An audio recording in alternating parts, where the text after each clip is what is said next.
Russia's military actions in Ukraine are starting to have repercussions. Late Sunday, the leaders of 7 leading nations issued a statement suspending their participation in the upcoming G8 summit in Sochi, Russia. The statement, published simultaneously by the governments of Canada, France, Germany, Italy, Japan, the UK, and the US, said Russia's actions on the Crimean Peninsula contravene the principles and values on which the G7 and the G8 operate. The announcement comes 3 days after Russia sent troops into Ukraine's Crimea region following the ouster of former President Viktor Yanukovych. The country's new prime minister called the move an invasion. This is not the threat.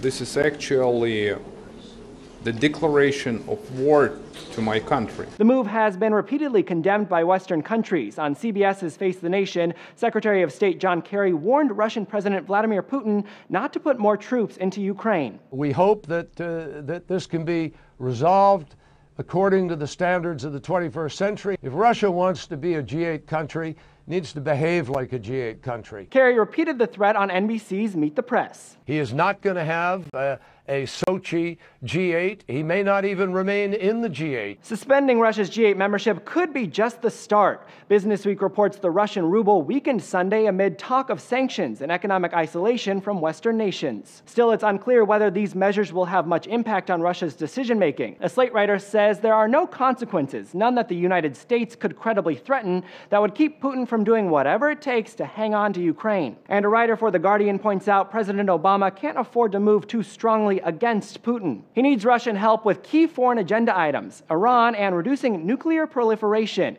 He needs Moscow if the Syrian war is ever to be halted. He is short of cash, and it can be assumed he lacks public support from a war-weary American public for any new foreign adventure. Russia, for its part, has claimed its actions in Crimea are to protect the Russian-speaking population. The region is a bastion of pro-Russia sentiment, despite the recent revolution in Kiev. For Newsy, I'm Bryce Sander.